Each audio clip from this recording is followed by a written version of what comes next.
Yes, we're back. Episode 45 of the Hibs Ramble. It's myself, Shaun, hosting this week. And I'm joined by the most problematic and least problematic child that Megan Kinghorn has. I'll let you guess which one is which. But I'm currently speaking with Liam you can tell and me what one is which. Tommy. How you doing, Liam? You alright? I'm not bad, but this baby's head is awful floppy. How's the wee man? Is he good? He's alright, He's alright. He's I don't think he's seen a Hibs win in his lifetime yet though, so he does cry quite a lot because he's never seen Hibs win. Hopefully that changes on Wednesday night. He could be 3 or 4 months old before he sees a Hibs win. Maybe, aye. Actually, that's probably true. That's probably true. But yeah, the newest Rambler. If you've got any newer Ramblers, then let me know. Any newer than 2 weeks in one day. I'm going to go and take him back to his mum now, because otherwise I'm going to get it in the neck. So Liam, how you doing? You good? I'm very well, thanks, mate. I'm very well. Being a dad of two is it's a stressful time. It's a stressful existence. But listen, trying my best. I usually rep the Hibs Ramble with a mug of water when I do the ramble, but tonight I've got a pint of Guinness. I think that's well deserved. And speaking of things that are stressful, watching that game against Rangers was just as stressful as probably looking after a newborn child. Just before we get into it, how was it for you? How was it being there? How was the game? How was the atmosphere? And then we'll get right into it. I was looking forward to it. I actually thought we were going to take something from the game. I think I always feel like that though when we play Rangers. So it probably doesn't mean anything. But no, I was excited. I was excited when I was there, but then it kind of let down a little bit by the kind of shambles of the East Stand, and because I sit in the West, it just looked like there was no one there, and I thought, everyone must think it's like a 12:30 kickoff. But no, it looked like it was a bit of shambles outside, so it kind of put a wee bit of a dent in the atmosphere before the game anyway. Yeah, when I was taking my notes and prepping for tonight's episode, on the face of it, it didn't really look like a too pleasing episode to record, a defeat to Rangers and then previewing a Celtic and Hearts game. But let me tell you something, Liam, I am looking forward to this evening's podcast. I think it's going to be a good one for the listeners. We're going to review that match, not in too much detail, folks, don't worry. Then we're going to look forward to the Celtic match and the Hearts match. And we've got plenty of listener questions, a few juicy ones in there as well, that make sure you're listening right to the end, because I don't think we're going to disappoint you tonight, that's for sure. So, Liam, let's get right into it. Obviously, you mentioned about the shambles of the stand and things like that as well. It looked, from what I was able to see online, that everyone seemed to be getting searched as well. I don't know if it was the same in the posh West seats at all, but I think it's maybe just because of the amount of bother that you get in the East. Not only was there a lot of hassle getting into the stand, but Rangers caused us a lot of hassle right from the off. Before we get into the actual instance themselves, were you happy with the team selection, or would you have made some changes? I think so. I maybe would have stuck Jake Doyle-Hayes in from the start, but obviously just coming back from a head knock, you don't want to risk him too much. No, I was pretty happy to see the same starting lineup. We dominated Aberdeen at Pittodrie, and the lineup has been consistent now for a few games. So I thought, it's probably not the right game to make changes and try and catch Rangers off guard. It's the right game to do what we've been doing well and kind of reinforce that. And I thought, to be honest, I actually thought, I'm going to sound like a happy clapper, but see, for a 3-1 defeat, I thought we played really well. Not really well, but I thought we played well enough. Yeah, against a different team, yeah, probably would have won. I must admit, I'm the complete opposite to that. I don't know if it was because I wasn't at the game, I was unable to make it. I just caught the start of it and managed to watch it from the house. I agree with you. I wouldn't have really changed the lineup in any way. for the exact same reasons. The bench isn't the strongest at the moment. Kukurevich still been injured and stuff doesn't really help us. And as I've already alluded to, we had a lot of pressure early on from Rangers. I think they had 4 or 5 corners in the first 10-15 minutes or something. A lot of heavy pressure from them. We'll get right into it. And yes, we had the odd chances here and there, but to touch on their goal just to start off with, do you think it's a foul or not? No, never a foul. I think Lee Johnson said it in his post-match. It's a good bit of defending from Egan, really. I think. Do you think he gives a foul because he raised his hands while trying to block Todd Cantwell off and win the ball? No, I just think he gives a foul because he's not a very good referee. Right. But to be honest with you, mate, it's one of those ones that if it happens at the other end, you're probably screaming for it, and if it gets given, you're like, we got lucky there. It's in a little bit of a grey area between like a legal tackle and a body check. Yeah. But obviously, as Hibs fans, we're going to say it's a legal tackle. I don't know. I would lean towards definitely not a foul. I lean towards definitely not a foul. What a stupid thing to say. I honestly, I don't think it was a foul. But the way that Cantwell reacts, I think the referee has just had the wheel pulled over his eyes. Yeah. And that's no a slight on Cantwell, because every player does it. Yeah, and Ryan Porteous used to do it really well for us as well. So I wasn't actually surprised when it was given. I was shouting at my TV. I did think it was really soft. There was an incident not long after it that involved Jago where something similar happens and nothing gets given. And that's the reason why I asked about the hands being a little bit higher up when CJ comes in. And I was maybe wondering if that would maybe be what's swayed the referee in making that decision. But yeah. To be honest, I think there was 3 or 4 decisions that looked like similar sort of challenges, similar kind of fouls that weren't given, whether it be for Hibs or for Rangers. I just think that the level of consistency, and I know we've said it over and over and over again, the level of consistency is shambolic when it comes to refereeing in this country. And it's probably, I mean, other people in other countries who do podcasts about teams in, Spain, Italy, Greece, are probably saying the exact same thing about their referees.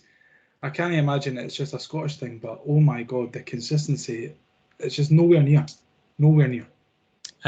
Thoughts on the free kick itself? It's clever, very clever.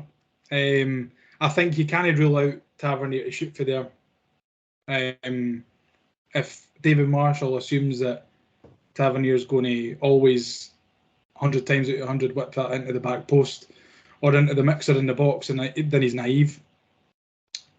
I think everyone in the stadium knew that Tavernier was capable of putting it in the net for that angle, and he did. I really didn't want to dig Marshall out too much because he is a good keeper, but his form has really tailed off recently, and it's disappointing to see because I think he started the season really well and really strongly, but it's poor goalkeeping, really, isn't it? Yeah. When you look back on it. Yeah, I actually didn't think that Tav was even going to take the free kick initially, and then John Longstrom starts speaking to him and he starts coming over. At that point, I knew that he was going to have a pop. Don't know if you remember that James Tavernier scored his first goal for Rangers in a very similar position, but on the opposite end of the pitch. His first goal for Rangers was a free kick out wide, and it was one of those that was it against Hibs. That's what I'm saying. It was against Hibs. It was at the other end. It was at the other end of the pitch. It was shooting into the away fans. Tavernier puts it in the top bag there as well, and the keeper was at fault then, I would suggest, and for me, Marshall's at fault for that. I think as a goalkeeper, your positioning is obviously vital, especially when a ball's coming in like that, and to not be able to anticipate that that's maybe where it's going to go is disappointing. And it's already in the back of the net before Marshall's even over there, and then obviously he falls into it as well. So doesn't cover himself in glory. I think when he joined, like you said, we were obviously happy with it. He started off the season quite well, but there are lots of instances throughout the season, whether it be Celtic away when we got the drub in at the weekend there. The other week at St Johnstone away, just to name a couple of games where he has been a bit ropey. And like on the flip side, he has kept us in games at times. He's made big saves at big moments. You think about the double penalty save at against Livingston at home. Yeah, exactly. So that he has had, moments, but I think as a collective now, the majority of the fan base are maybe, because of how big those bad moments have been and how high profile they've been, I think it's maybe coming to the end for him. Not necessarily his Hibs career, because he's obviously got another year on his contract, but I mean with the level of support that he's going to have with the support, unfortunately. And I don't actually think that if you compare him and Matt Macey, for example, I would say arguably David Marshall's had more high profile errors, not necessarily bad games, but errors that have led to goals. Yeah. Matt Macey wasn't obviously a great goalkeeper for us either. And I know Marciano's boots were hard to fill, but I think it's certainly an area of the pitch that we're going to have to try and improve in. And I think that was a given anyway. You look at David Marshall's age. What age is he now? 38 or 37? Something like that. We know that he's not got an awful lot of time left. In his playing career. So, well, I mean, if you look at Craig Gordon, then maybe he does have a few years left in him. But he's got to perform at the right level, though, to keep that up. That's the thing. This is it. And listen, everyone was delighted when David Marshall signed. The calibre of player is probably through the roof for Hibs on name alone. Yeah. When you look at what he's done for Scotland and what he's done for so many clubs down south over the years, I think the fact that we actually got him in the first place was a bit of a coup. Unfortunately, over the course of the season, I think he has been a half decent keeper, but he's just got that mistake in him, and that's just the unfortunate side. I mean, when you're a keeper, you can't make a mistake because it'll 9 times out of 10 lead to a goal. This is just what the life of being a goalie is. Yeah, and to get back to your point earlier on, and you're in no way a happy clapper, Liam, but you did mention that you're relatively happy with the actual performance. Mm-hmm. And as I said, I was actually the complete opposite. I wasn't happy at all with a lot of the stuff that we gave. For me, yes, we had the Campbell chance just before half time, and we'll just quickly touch on that in a sec. But to me, and I don't know if it's because I wasn't in the stadium, to me it gave off the feel of a side that didn't really have anything to play for, and were just kind of turning up for the sake of turning up. The Rangers? No, Hibs. It just didn't look like there was anything about us, considering what we have or did have on the line at that point. It felt as if they just weren't up to the fight, giving Rangers the challenge that they needed to give. Lee Johnson mentioned pre-match that he wanted us to be aggressive and take the game to them. And yet it wasn't until maybe the 40th minute when we got that, real opportunity that we should have been putting away. What was your thoughts on Josh Campbell's chance? It's a huge chance, isn't it? It's one of them. On another day it goes in, and I don't know. And I'm going to no come at you, but I'm going to disagree with your point. What we did look like we were attacking. I thought we were going forward well. We were trying to contain Rangers a little bit, I thought, and then trying to break down the left with Yuan most of the time. And for one reason or another, it looked kind of like the Yuan that we saw at the start of the season, holding on to the ball for that extra touch too long. Just couldn't get quite by his man every time. There was a few instances that he actually got past James Tavernier and right back and got into the box, and for one reason or another couldn't cut it back or ran out of the park or whatever. But no, I think the first half performance definitely was a lot better than the second half performance. But you're right. You're right in what you were saying. A lot of our attacks were coming down the left side. It's clear when you come up against any Rangers side, if you've got any bit of quality on your left side, you want to try and exploit the fact that you're up against James Tavernier and you want to get in behind. And we did do that. I'm not in any way saying that we were camped on the edge of our box for the first half, because we did break out. It was just a very frustrating first half to watch. And it was frustrating because You can that when when that Rangers team came out. Well, I certainly was like, this is a beatable team. Great This chance. is a beatable Rangers Great 11, chance. especially a Rangers 11 that's not got anything to play for, apart from their spaces in the squad next season. But that's small fry compared to gunning for a title in a group stage Champions League place. That's probably where part of my frustration comes from, is seeing that Rangers side. And like I said, I wasn't in the stadium, so I couldn't get a grasp on what the feeling was, within the stand. But to see a Rangers starting 11 like that, when you think of how many players they had missing or dropped or not even on the bench, I just, maybe wrong of me, just expected a little bit more from us. We had that chance, obviously, the Campbell in 40 minutes. You put that to bed. We go in at halftime 1-1. We have the Nisbet chance on the 48th minute. Again, both chances coming down the left side. We did look very dangerous to an extent down the left hand side, and then they obviously go up the other end and get their second goal. Obviously, before that, Nisbet has another chance and hits the bar as well. So I'm not saying we didn't have no chances. We did create it. I just think it was maybe just the way that we maybe managed the game in regards to how much of the ball Rangers had, I think. I'm not sure what you remember of the second goal. For me, and he's had a lot of plaudits in recent weeks, but Joe Newell doesn't track Tavernier coming in. So it's Ryan Jack that's down the right. He plays it in. And Tavernier's running through the middle. Now, Joe Newell does have a look to his left and he does see him, but he doesn't make that extra burst to try and either close the gap or bring it down. And it leaves Will Fish in a position where he's in the middle on his own because Paul Hanlon's needed to come out wide. For me, Will Fish should maybe move across a little bit more and try and cut the gap. It's a very, very sloppy goal to concede, though, and I do feel like it was very, very preventable. I think all three goals were preventable. I mean, in the first instance, does CG really need to give away the foul? Whether it's a foul or not, does he really need to be as aggressive in there? Second goal is preventable, but on the same token, I think when Rangers started to move the ball in that second half and having the runners off the ball, I thought they looked really, really dangerous.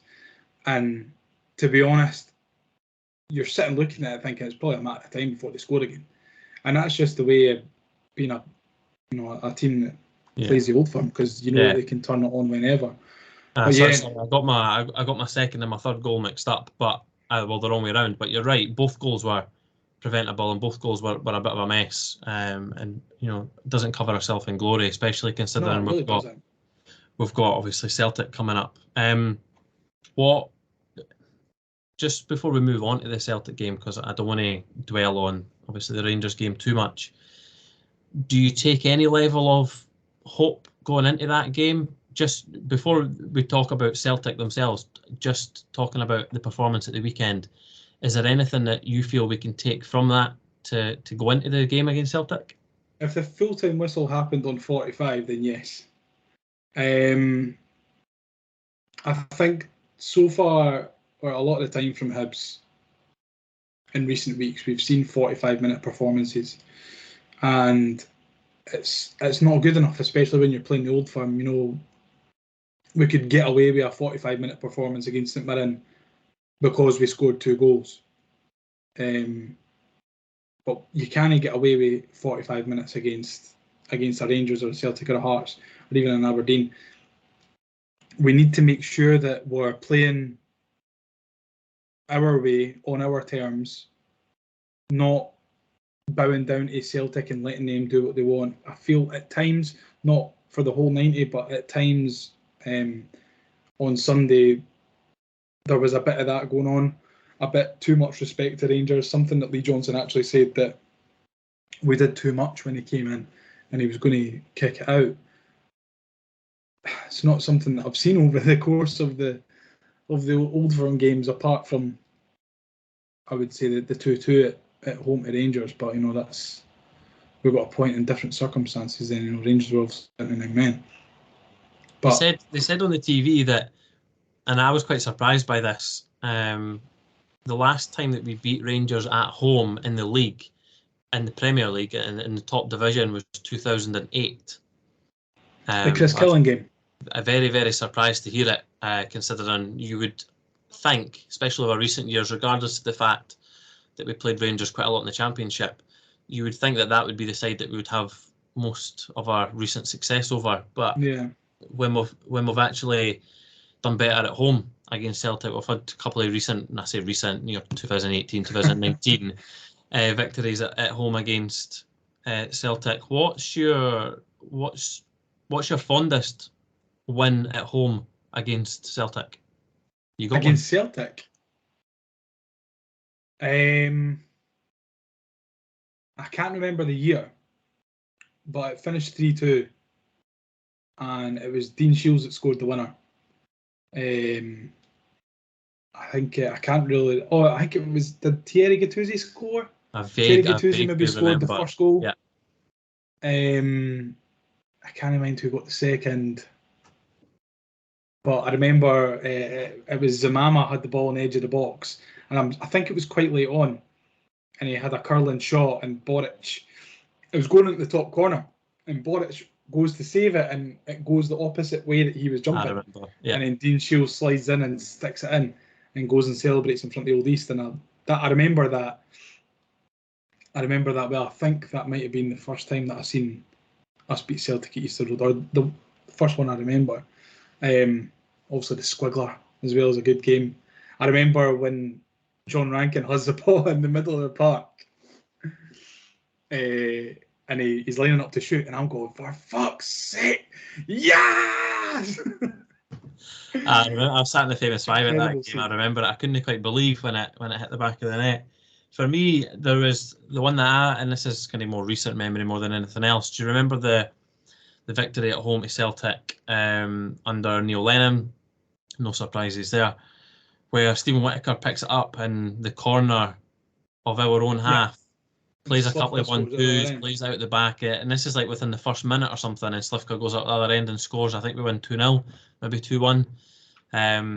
Again, I think we won 2-1. We went 2-0 up, and then I think Scott Sinclair scored late on at the end. I can't remember who scored the second. Oh, it was Canberry, wasn't it? Yes, it was. Yeah, I remember that game. That first goal was superb. I remember that season. I was the world's biggest advocate for Stephen Whittaker, and everyone was telling me that I was stupid, that I was talking shite. I said Stephen Whittaker is the technically best player that we've got at the club. And everyone was going, oh, fuck off, this, that, next thing. And he turned into bloody Messi. I know. When he picked the ball up and he ran all about. And it was I think it was about a scuff with Slivka as well. And it ended up in the back of the net. I can't remember who was playing goal for Celtic that day. I think was it Gordon? Slivka and Canberry done the double against Celtic. They both scored in like 2 games in a row and 2 victories that we had.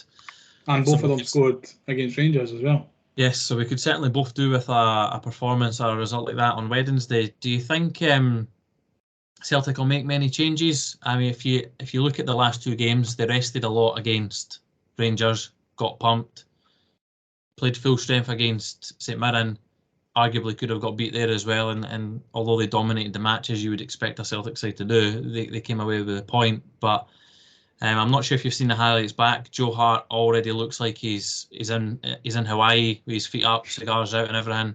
He's making absolutely no effort to save anything at the moment. So do you think they'll go strong, or do you think they'll change it up, considering the 2 completely different teams that they've put out, and yet they've still got below par performances?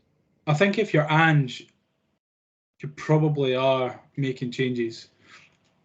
You want to keep your Kyogos, your Jotas, your Hatates fit for the final.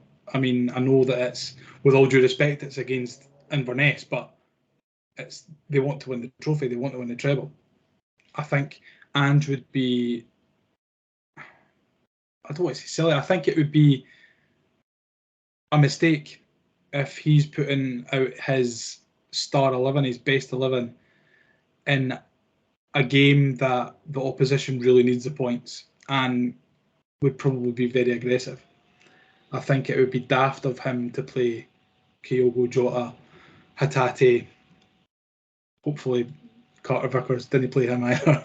Well, I think Carter Vickers is out for the final anyway, so that leads me on to my next point. Alistair Johnson and Carter Vickers won't be playing, right? And haven't been playing for the last couple of games.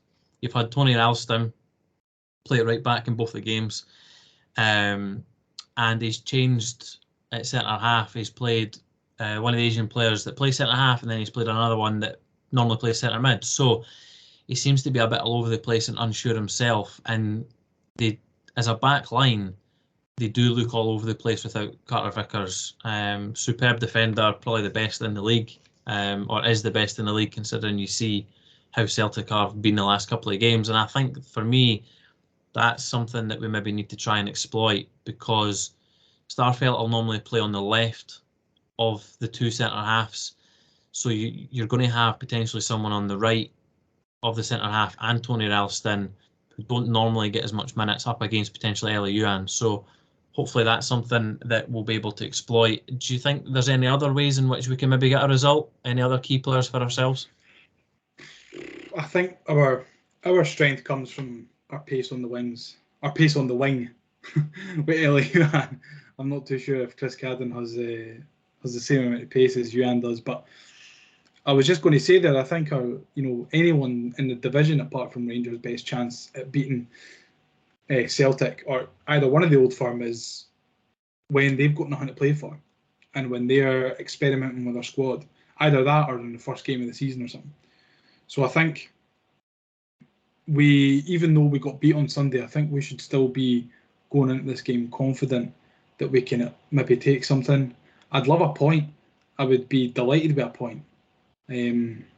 But going back to your question about exploiting kind of weaknesses, then I think pace down the wings is the way to do it.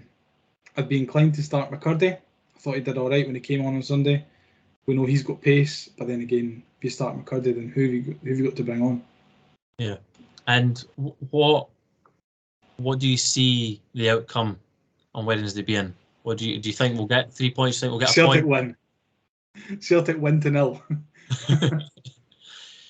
Do you think, regardless of whether we get 0, 1 or 3, do you think fourth is, I mean, mathematically it's not out of reach, but regardless of how we get on Wednesday, do you think fourth is gone? Do you think it's now just a case of doing the best that we can to not lose fifth? I don't think so. Because Hearts have got to play Rangers. Yeah. So if we can scrape something off of Celtic, then it leaves it all to play for. Assuming Hearts get beat at Ibrox, it leaves it all to play for on Saturday.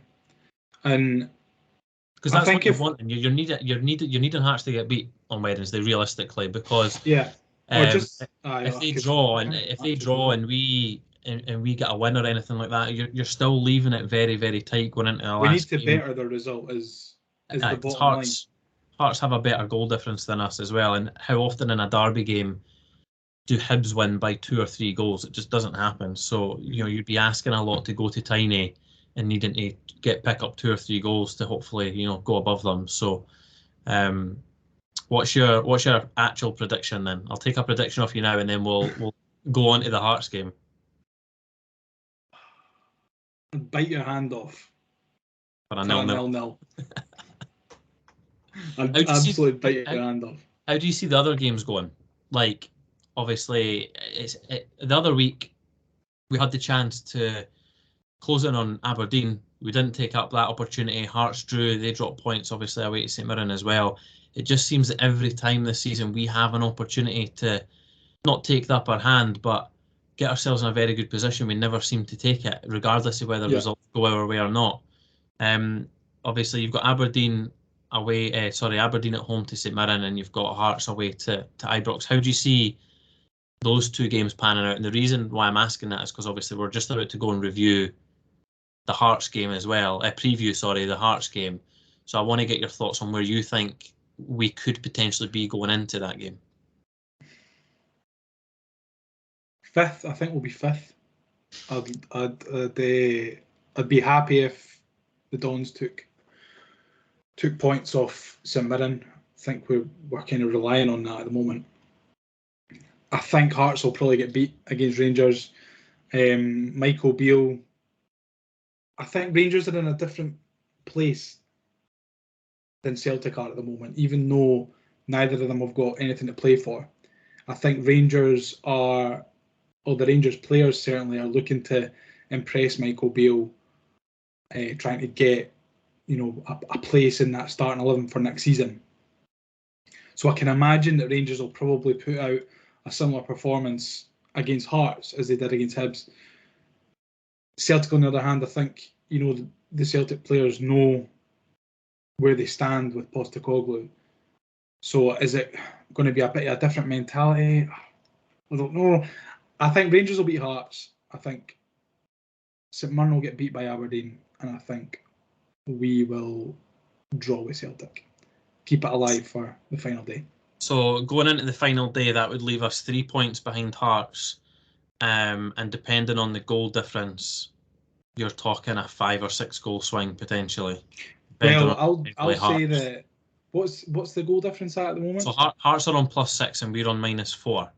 Right. So it's a I think difference. Hearts will get beat by at least 8 goals.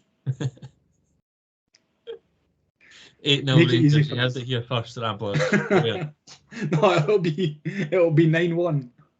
Hearts will take the lead. False hope and all that. It honestly wouldn't surprise me if Hearts go there and get a point or something. It wouldn't surprise me if we managed to sneak a point against Celtic, like if we got a 1-1 or a 2-2 or something like that. It would not surprise me in the slightest if Hearts went and beat Rangers. I actually also have a slight incline that St Mirren might get something away to Aberdeen. How far behind us are they? 2 points. Right. Obviously, if you're listening to this after the Celtic game, then you can just skip all of this and maybe just look forward to the Hearts preview. But I don't know what it is. Aberdeen, since Barry Robson signed that deal, I know Mark's not the biggest fan of Barry Robson as it is. Mark hates Barry Robson, I've got a wee feeling that just the way that the performance that they put in at Celtic Park versus the performance that we've put in against Rangers at home, they just scream of a side that are maybe wanting it more. I don't know, I could be wrong. I hope I am wrong. Aberdeen obviously need to get something to pretty much confirm third, and they'll want to do that in front of their home fans. I've just got a wee sneaky feeling that St Mirren might nick something and we'll have to go to Tynecastle. I know that St Mirren are playing Rangers, but we're going to have to go to Tynecastle realistically needing to bet our results. Exactly, and it is a tough place to go. Is it at Pittodrie? It is at Pittodrie, yes it is, yeah. You'd like to think that Aberdeen would probably take points off of St Mirren at home. Well, in their last home game. Yeah, is it their last home game? St Mirren have Rangers at home last game, and Aberdeen. Who do Aberdeen have? They have Celtic away. So Aberdeen are going to have to try and get something just in case Hearts get a result against Rangers. Aberdeen are going to have to try and get the win against St Mirren. But on the flip side, St Mirren are going to want to stay in with a shout of fifth. So because their goal difference between us and them is about 8 goals as well. So they're going to have to try and get something at Pittodrie.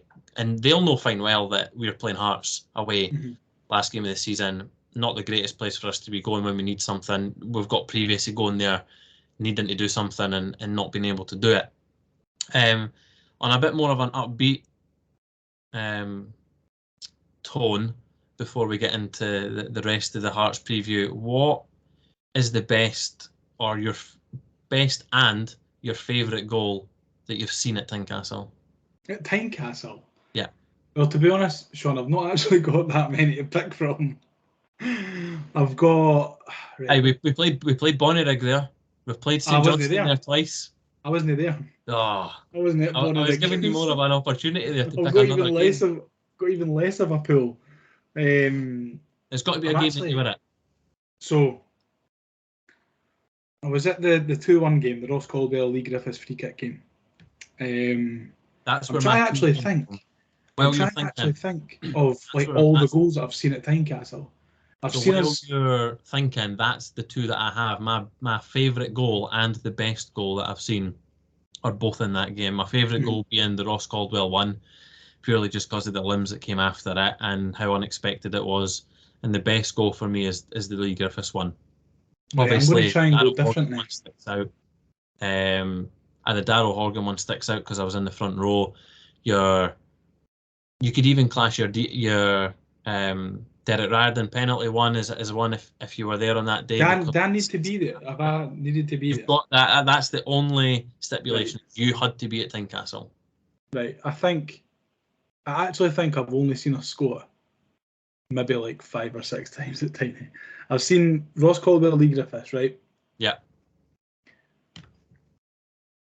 I've seen Jason Cummins times 2. The 2-2, yeah. I've seen. Saw the one where we were wearing the white away strip first season in the championship. Jason He scored, Cummins. and I think we got beat 3-1 or something, 2-1, 3-1. There was we wore the white away strip. Sorry, I thought you meant back when Cummins was playing. Yeah, 3-1. Yeah. Obviously the Paul Hanlon goal. I completely forgot about that game actually. The one that's sticking out to me is the best goal that I've seen, and I can't remember what the final score was or what season it even was. It was Farid El Alagoui, and I think it was a consolation goal. It was, yeah. And he had his back to the goal and he flicked it up and over one of the defenders. Was it like a half volley or something, edge of the ball or something like that? Yeah, I remember that. And it was an absolute zinger. And I remember thinking, it's such a shame that wasn't a winner, because it was such a good goal. And then I think the only other goal that I've seen, I think, did Flo Canberry score a penalty into the way? I vaguely remember Canberry getting a goal at Tiny. I think so. I remember he got sent off. I remember that. Yeah. I think it might have been the same season. Or was it the season that we chucked second? I can't remember. But I think I've only maybe seen us score about 5 times at Tynecastle. So what you're saying is your favourite and the best goal that you've seen at Tynecastle is going to be the next one.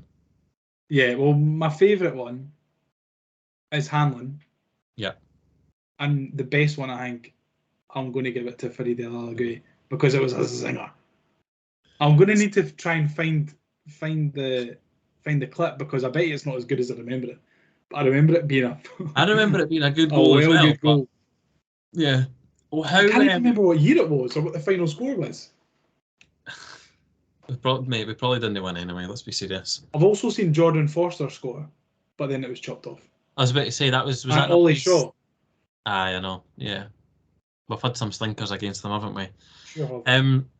If we compare the two games, obviously, Celtic game at home, just very quickly, what kind of changes to the starting 11 are you making to that? And then I'll then flip it to the Hearts game. For the Celtic game, what changes are you making, if any?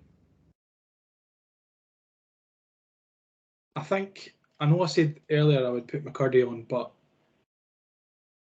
I think I'd be inclined to take one of the front three and put another midfielder in. Maybe put Jake Doyle-Hayes in from the start alongside Newell and Campbell, with Jago just behind, and then maybe have Nisbet and Yuan as a 2 up front. Change shape a wee bit, yeah. Change the shape a wee bit, maybe got a couple more bodies in that middle of the park. I thought there was a lot of times on Sunday that we were losing battles in the middle of the park purely because it looked like Rangers had an awful lot more players, but it's just because they were using the space better. I don't know. I think there's not an awful lot of changes to personnel that I would make particularly, because I don't think that, one, a lot of players really deserve to lose their spot, and two, I'm not sure that we've got the quality that can come on or come in. Yeah, basically that. Aye. If Miko was fit, I probably would have had Miko up front. A little bit of a different dynamic, maybe with him and Yuan, with Nisbet coming off the bench, maybe. But I don't think he'll be fit enough to play. And with such a short turnaround, how do we then line up against Hearts? I think then a different kettle of fish altogether. I think you take the extra man out of midfield and you play the same starting lineup that beat them at Easter Road. Yeah, I like it. Prediction? If they're available. Or for the Hearts game? Yeah. Oh, don't make me do this, Sean.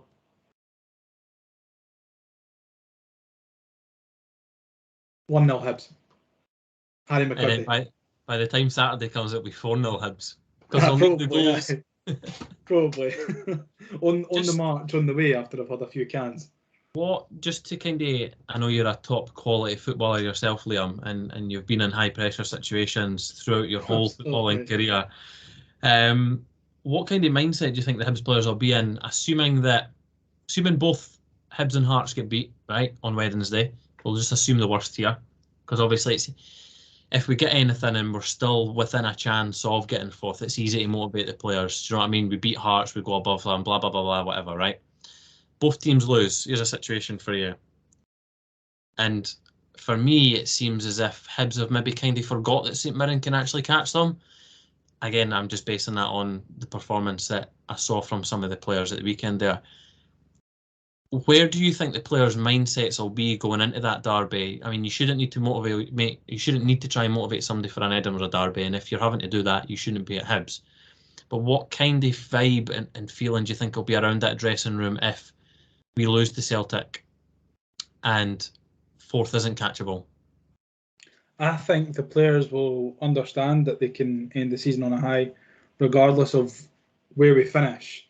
If you beat Hearts in the last game of the season, the supporters are going to be happy. I think your players like Joe Newell, Josh Campbell will be really important in that game. Battlers, I know Joe Newell's he's no Leither, he's no Scottish, but I feel like Joe Newell is a proper Hibs man. He gets it. I think, I don't know, I don't want to focus too much on Hearts. I want to focus more on Hibs. I think that we'll be eager, because we beat them at Easter Road. I think we'll be eager to then do it again, even more so than if they'd beat us or it was a draw at Easter Road the last time. Like you say, I don't think anyone needs any sort of extra motivation to get up for an Edinburgh derby or a derby of any kind. I would be imagining that Hibs players. I don't think there's a Hibs player, maybe apart from Stevenson and Hanlon, that's actually won an Edinburgh derby at Tynecastle. Newell maybe. Yeah, you're looking back at the Martin Boyle one, aren't you? 2-0. Speaking of battlers in midfield, it was confirmed that Johnny Williams is now a free agent. Do you think it's just a matter of time until he signed on the dotted line, or do you think he already has and we're just waiting until the end of the season to announce it? I don't know anything, but I would imagine with the amount that Lee Johnson's spoken about Williams that there's definitely at least something going on. I would be very, very surprised if the window's shut at the start of next season and Johnny Williams wasn't a Hibs player. Well, he's a free agent anyway, so it wouldn't matter when we sign him, really, regardless. Well, I would. I'd be very, very surprised if someone else picked up Johnny Williams. Yeah. Do you think it's maybe just more a case of we're waiting to see where we finish in the table to then maybe offer a different type of package to him? Because, like you said, Lee Johnson spoke about him at great length. He says he wants him. It looks as though it's happening. Hibs are clearly trying to do some business early anyway, with obviously getting Ellie Yuan signed and working on, stuff for the young players and potentially other loans and try to get them over the line and whatever. So do you think it's maybe just a matter of time? I'd like to think so. Me and you spoke about it before, about Johnny Williams, about the kind of pedigree that he has and the sort of qualities that he would bring to the club. And I'd like to think that it's a matter of time. I would have liked to have seen him in January, but it doesn't always work like that. But no, a matter of time for me. I'd really like to see him in the building for next season. Right, so we'll move on to everyone's favourite and part that I'm looking forward to this evening. So well done if you've made it this far, the listener questions. Now it's time to answer the Hibs Ramble listener questions. Liam, you know the drill. Don't need to even ask you the question. Just hit me with the answer. Pulled pork and spicy rice. Had it or going to have it? Going to have it after the pod. Nice one. I had chorizo and pea risotto. Delicious. Oh, you had a risotto for the last episode as well, didn't you? I did. You did, because I was listening to it on the way in to Easter Road on Sunday. And I thought, that sounds fucking disgusting. It was brilliant. Really good. Really good. Gav Dick, how many mistakes has Marshall made? Honestly, starting to lose count. Thought Yuan was quite poor, but could say that about the majority of the team. What's your thoughts on that? How many mistakes has Marshall made? Well, 2 in that game. The one at St Johnstone. And those are just fresh in your memory as well. Yeah, I can't really remember many more, but I know there is more. I don't know. I really want to defend them because I really like Marshall and I really like the fact that we've got him. But it's becoming pretty difficult to defend him, which is a shame. It will leave us in an interesting position next season because he's still got another year on his contract. Murray Johnson's obviously going out on loan, and that will be great for him, and he will play and he'll get minutes. At the moment, other than Tom Carter, you don't have anyone else at the club. So I understand that we will bring a goalkeeper in. I just hope it's someone that pushes David Marshall, because I mentioned this at the weekend. My issue with Marshall is naturally, if there isn't any competition for your place or for your jersey, you're going to, not be 100% all the time. Exactly. And he was never, at no point in the season has his position been under threat, regardless of whether he's club captain or not. Mm-hmm. Whereas if you compare that to the Marciano and Bogdan situation, they got the best out of each other. Well, let me put this to you. If he had Bogdan number 2, do you think he would have come out the side? Or if we had someone of Bogdan or Marciano's quality waiting in the wings, I think he would have already been dropped. But my question would then be: would his performances dropped at all to even let that player come in? This is what we don't know. I think definitely keep Marshall in and about the first team for next season, but we need to bring in a quality goalie that isn't just there to be a professional number 2. We've spoken about it for a few weeks now. I think that it's probably the most glaring addition that we need to make in the summer. And for Marciano is just left Feyenoord. So I'm not usually an advocate of going, bring him home. But if you're listening, Mr. Kensel, Mr. Johnson, bring him home. It makes sense, doesn't it? It makes sense. Shelley loves Edinburgh. He left to try and get that experience elsewhere. It's not worked for him. I know he's not played much, but surely the. I think he did play. I think he had a run of games when their first choice goalie was injured, and then the first choice goalie came back from injury and he lost his place again. I don't actually know who the other goalie is at Feyenoord, but must be good to keep Marciano out anyway. This is it, mate. This is it. Well, Chris Maxwell kept Marciano at the team at Hibs, and so did Matt Macy. Jack Ross played him 2 years ago to the day in the cup final. So. Oh, was that today? Yeah. Here's a question for you, Liam. Right, and just a question for the listeners as well. Right, I'm going to hit you with the starting 11 for that game. So Matt Macy, Paul McGinn, Ryan Porteous, Paul Hanlon, Josh Doig, Martin Boyle, Gogic, Newell, Jackson Irvine, Doig, Nisbet. Mm-hmm. If you take Chris Cadden out of our 11 and put Martin Boyle in there, have we improved as a starting 11 in the last 2 years? Do you remember the starting 11 for the weekend? I do. I'm trying to think. I think we're in a very different place. I'd be inclined to say that we are stronger. Although the table doesn't say so, because we finished 3rd that season and reached a semi-final and a final, and we're sitting 5th. And we've not had a trip to Hampden this season. I think in terms of squad-wise, we probably are in a better position. Although Doig that season was very good, and Nisbet that season was very, very good. Josh Doig was very, very good. Ryan Porteous obviously was really good. They were all players playing at a very high level, regardless of whether that was because fans were there or fans weren't there. We had a bench of Marciano, Gray, McGuinness, Wright, Stevenson, Murphy, Halberg, McGregor. So I think maybe if you compare the two full squad 18s, you would maybe feel more inclined to say that was better, and we're maybe probably worse off now. I think I don't know. I think where we are now is in a good place. I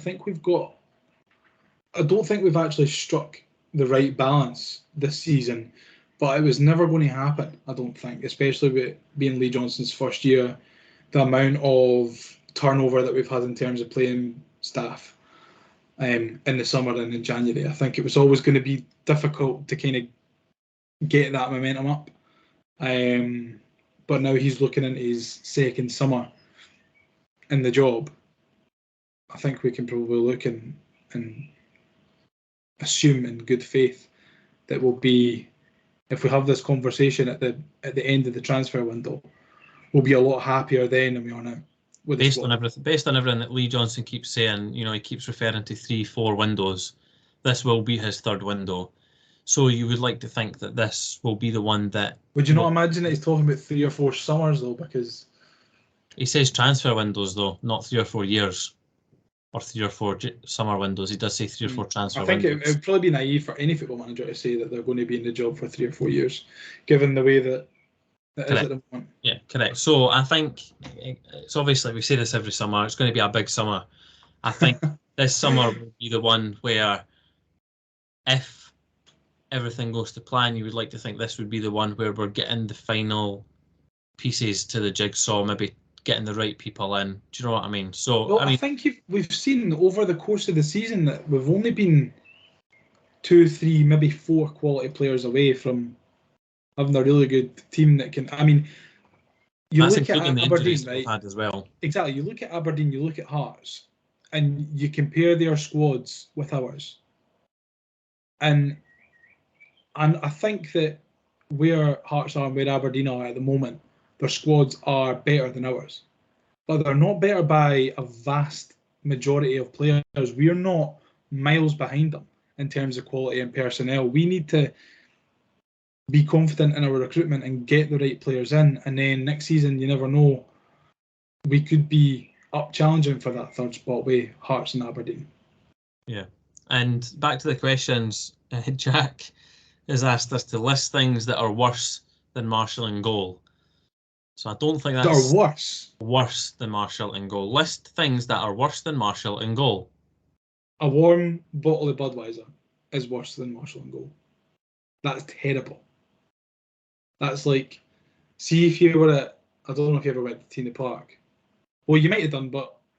I wouldn't have drunk anyway. So, when you're at Tina Park, right, and you've brought baby with you and you've finished it all, and some guy's got Budweiser, and it's been lying out in the sun all day, and you're gagging on a beer, and you end up cracking open a warm Budweiser, sorry. That's really bad. That's really, really bad. And I can tell you, Sean, I know you don't drink, but I can tell you, that is worse than David Marshall goes. I promise you that. I promise you. So, Jack, it's all about perspective, son. And also,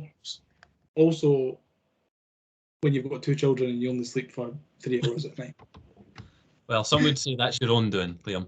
It probably is. I say it probably is. It definitely is. Yeah. Haley's asked us if there's anything we can change for next week. I mean, by this time next week, the season will be over. 2 massive games coming up. We've kind of already touched on what we potentially will or won't change. I think the main thing to change is the mindset. Yeah. It will be interesting to see that with the short changeover in games. I can't imagine the exact same 11 starting the 2 games, regardless of momentum or Might see Kincaid, Harry McCurdy getting a start. Well, there is a question about that, so we'll come on to that. James has asked, as the Rangers players turned up in Monaco kits and played us off the park, should we turn up in our next game in Real Madrid kits? Well, unfortunately, James, we do not have the white kit anymore. So I think we should, instead of Real Madrid kits, we not turn up in Barcelona strips because they won the league, did they not? They did. So There we go. Wait, hang on. What's our? Are we in third? We've got Our the mint third is green. black. Yeah, and we've got the black. So we've got the mint green or the black. So I don't know I if that's a can't, good off the team top that of my plays in head, all think black. of any teams that play in mint. So you're thinking of a team that play in black. Playing all black. Real Madrid's away kit is all The black. New Zealand rugby team. They're all right. They'd get us a few points. Aye. There we go. Stick one of them in the middle of midfield. That'll do. Stick one of the All Blacks in. James then followed up Murray Johnson to play the next 2 games. And Fraser then said, fucking Marshall. I can't see Murray Johnson playing a single minute for Hibs before the end of the season, considering that he's going away out on loan next season. Doesn't make an awful lot of sense to me. Not to do it now. Not right now. No, what's the point? In terms of the man who said fucking Marshall, I think everyone can agree at the game on Sunday. But listen, we've got to back the boy. We've got to back him. He's our keeper. He's our number one. He's our El Capitano. So he's got to have the full backing of the support. Charlie with the next question, and I'll answer this on your behalf, Liam. Jimmy Diego, is the criticism justified? For me, this is what Charlie's added. This is not my personal opinion, but I'll get onto that in a second.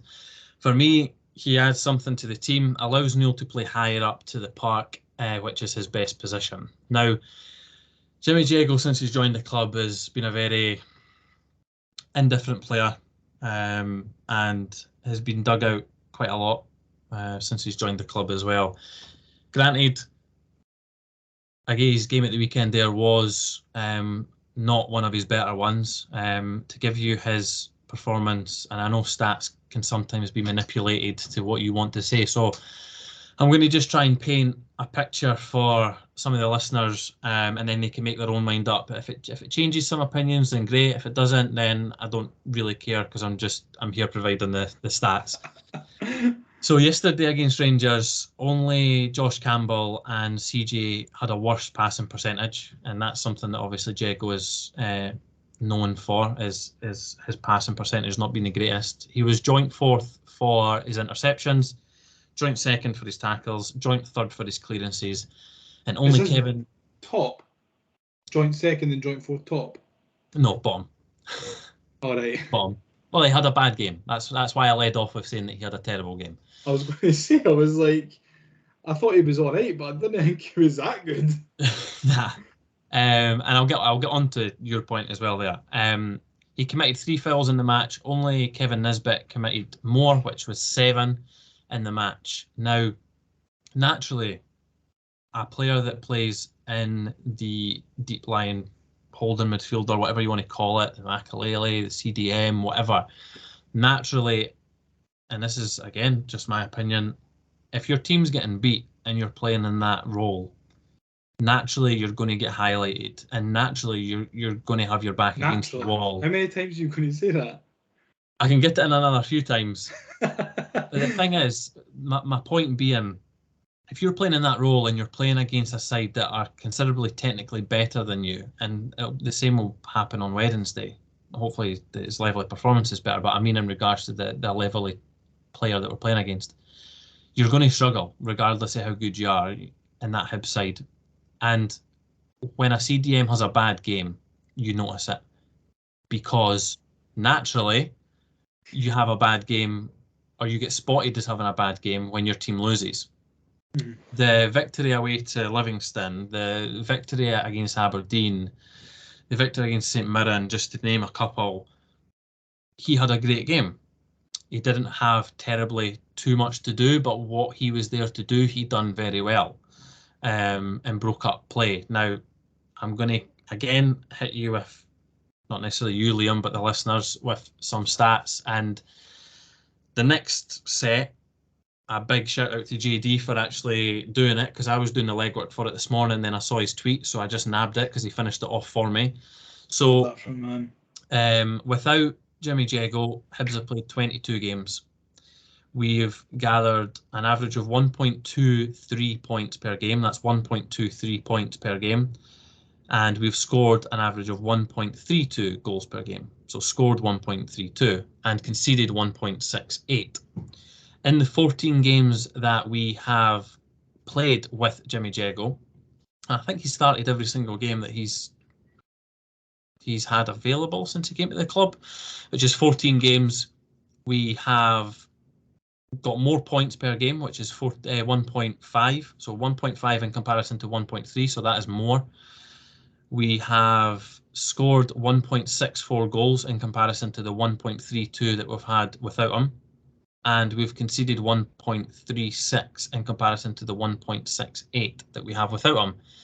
So the with and without comparison naturally shows that we have been better without him. We've had more points, we've scored more goals. We have done better with him, you mean? Yeah, and that coincides, don't get me wrong, before I come on to the last bit of it, and again, this isn't a pro Jimmy Jeggo rant, this isn't a against Jimmy Jeggo rant, I'm literally just giving the stats and then everyone can make up what they want from it.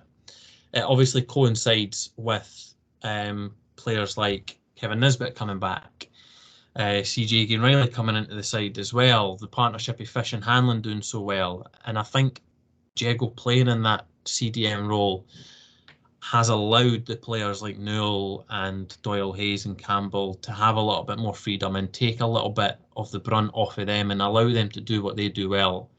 In regards, this is the last bit in regards to the stats, I'll stop boring people. In regards to the blocks per game, Jimmy Jeggo is top, and naturally you would expect that with the role that he plays, but you know, with the amount of criticism he gets, I do feel like it's actually quite interesting that he's still up there.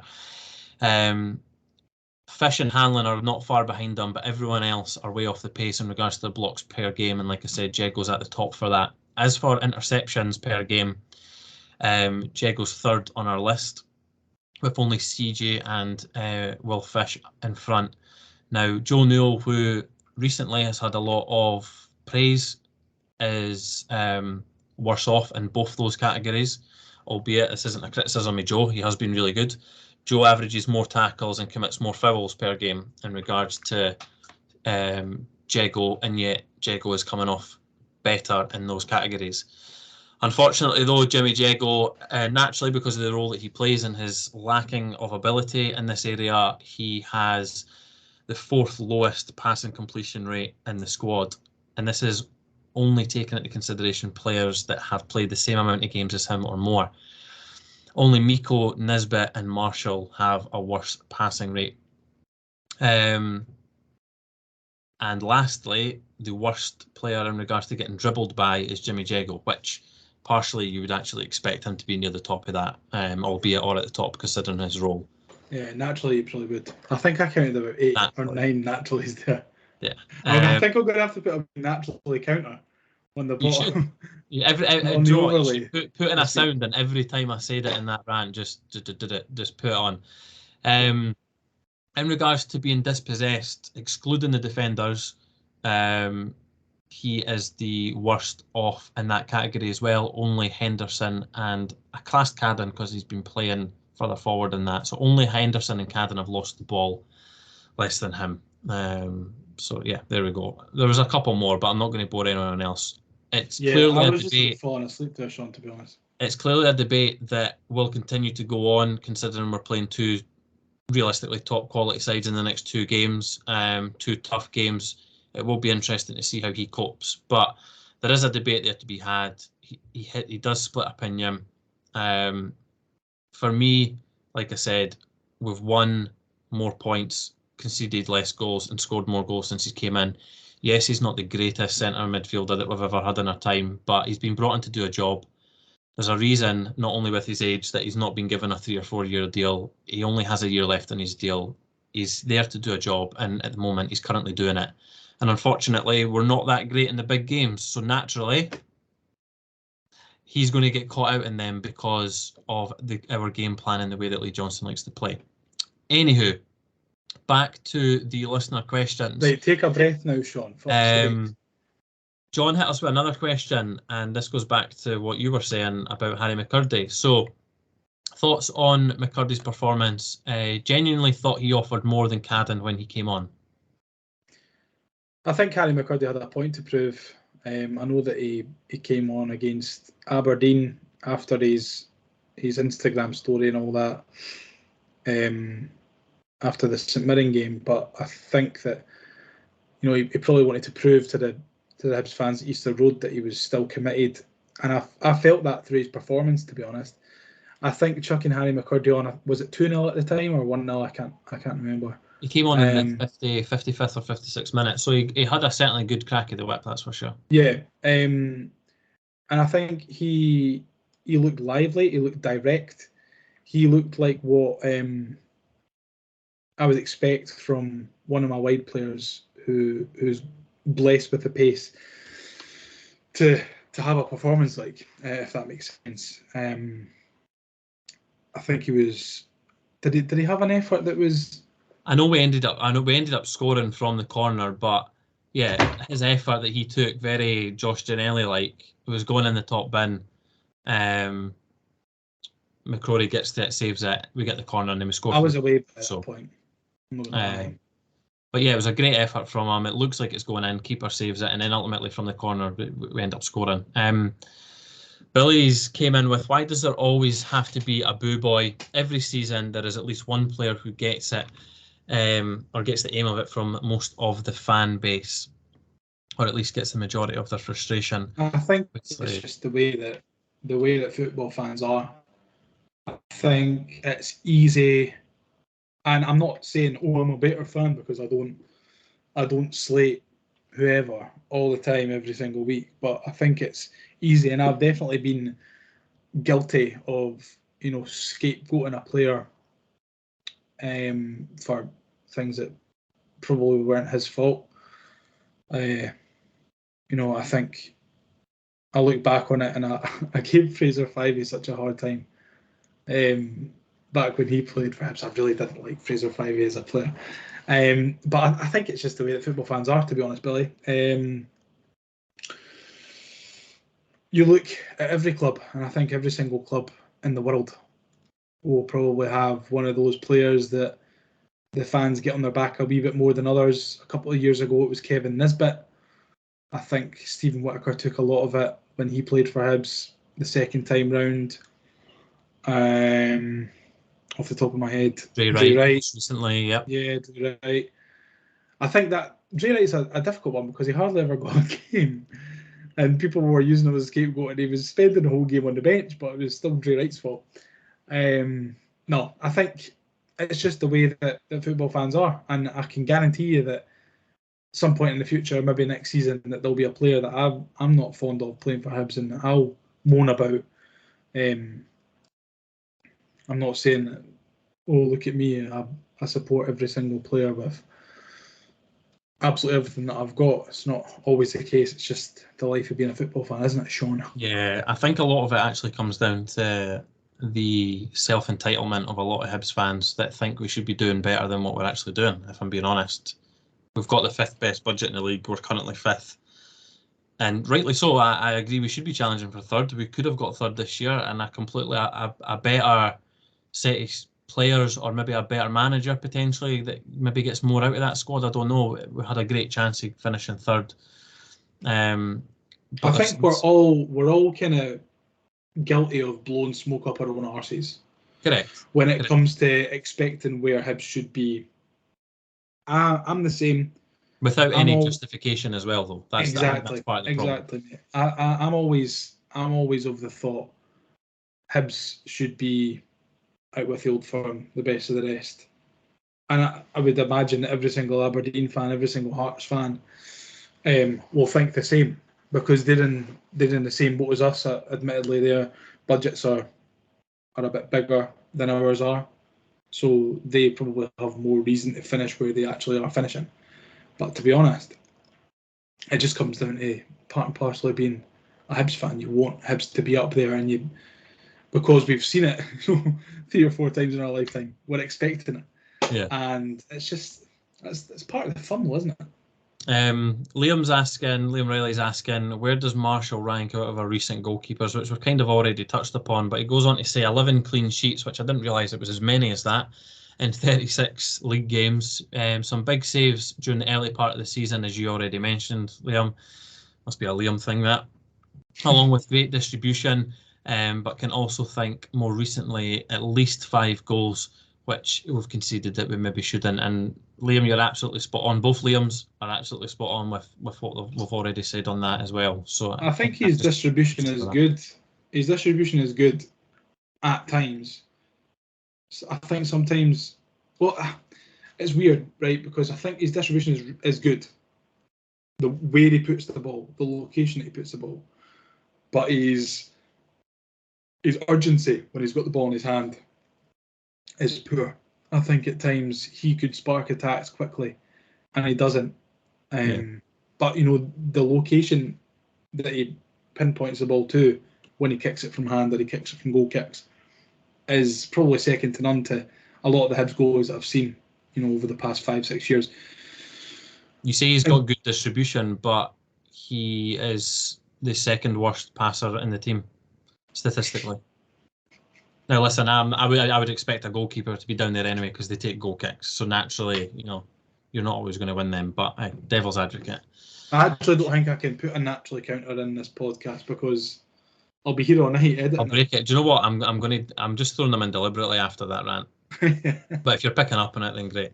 In terms of rankings, though, like how many goalies are we talking? How many years back are we talking? Maybe if we do it in the last 5 years, who's been our keepers in the last 5 years? Well, so you've got Marshall, who's actually played a game. Marshall, Macy, Laidlaw, Bogdan, Marciano, Bogdan, Maxwell. Has he been in the 5 years? Yeah. I would say he's third on. I would say Marshall's third on that list. I think so. Behind Marciano and Bogdan. I really like Adam Bogdan, to be honest. I really liked him. I loved him. Yeah, I loved him. Got soft spots for him after AAA away, mind you, after some of his saves in that game. BT Wilson fired in with another Marshall question. This is a kind of double-parter. Should Marshall hang his gloves up in regards to first team appearances and concentrate on coaching another keeper? Loved him in his heyday, and his distribution is still top-notch, as you've already mentioned, Liam. But he seems to have lost a bit of speed in his reactions. Perfect example is Marciano is available on a free. His shot stopping is excellent, but his distribution not so good. Imagine if we could add Rocky's shot stopping with Marshall's distribution. Get them to have a baby. That's the answer. Harvey Scott, again, another McCurdy one. I should probably answer this, and you'll know why when I say it. Should McCurdy get a baldy? Looks like he's killed a flamingo and shoved his arse on his head. Speaking from experience, yes, he probably should. He might look and feel a little bit better after he does it as well. But I don't think he will. I think he'll continue with the hair dye. I don't know. I think it's funny. And to be honest, he's got bigger balls than me because there's absolutely no way that I would be dyeing my hair that colour and then coming on chest puffed out against Rangers. It goes back to what Did you hear the telly when he came on? They were going, "What the fucking hell is that?" The Rangers fans was class.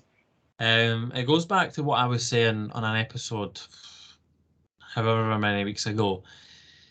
If McCurdy dressed properly and he looked like, let's just say Josh Campbell, right? Normal haircut, normal build, socks up, whatever.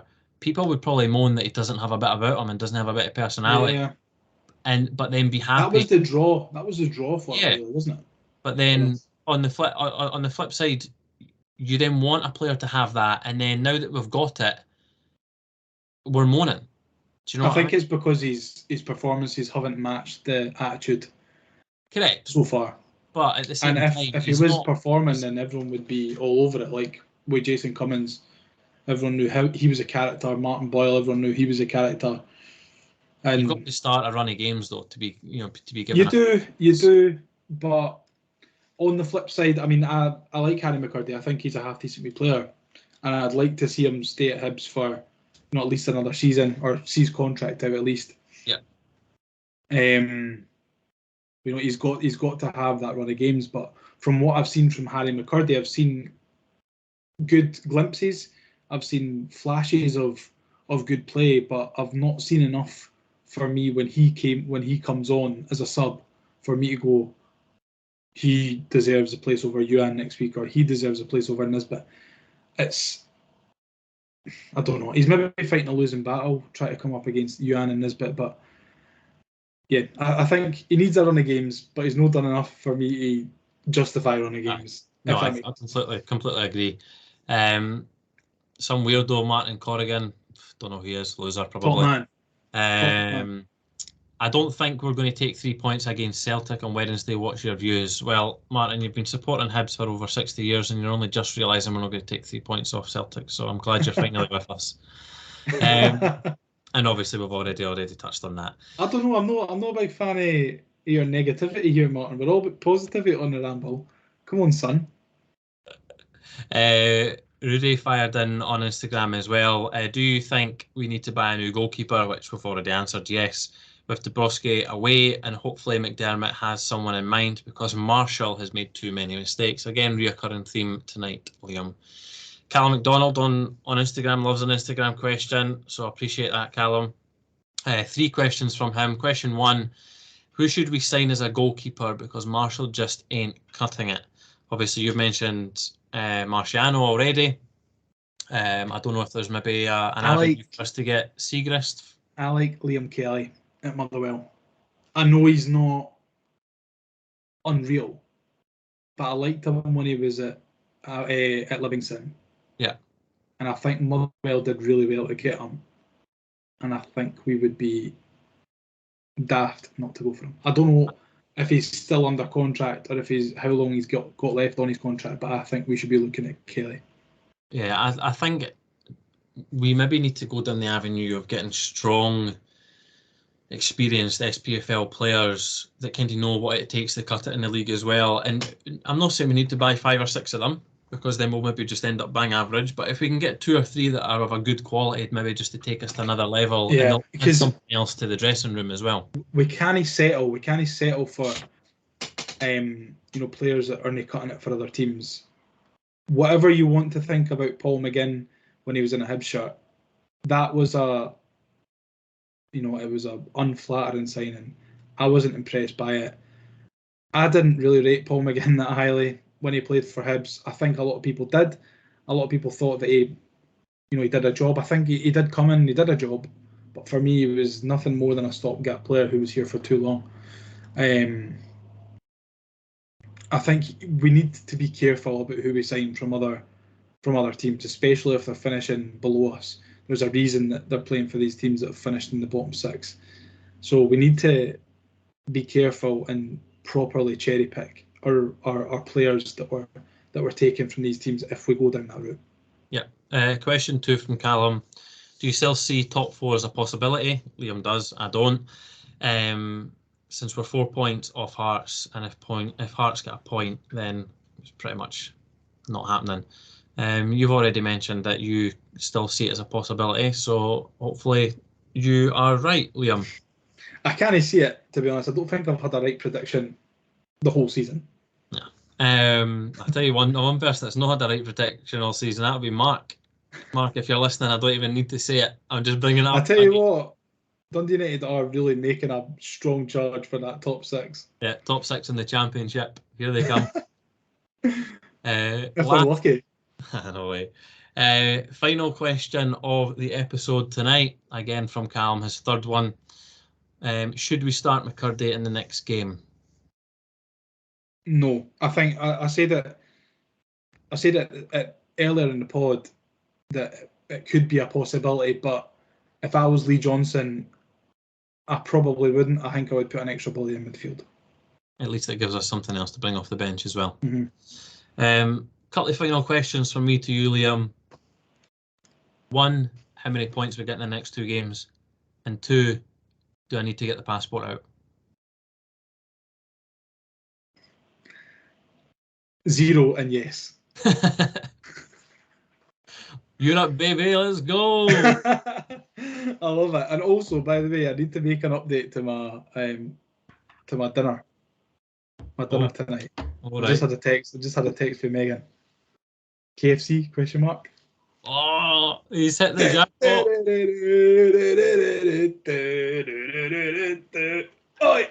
Oi. Still living on the takeaways. Things you'll love to see, mate. Honestly, things you'll love to see.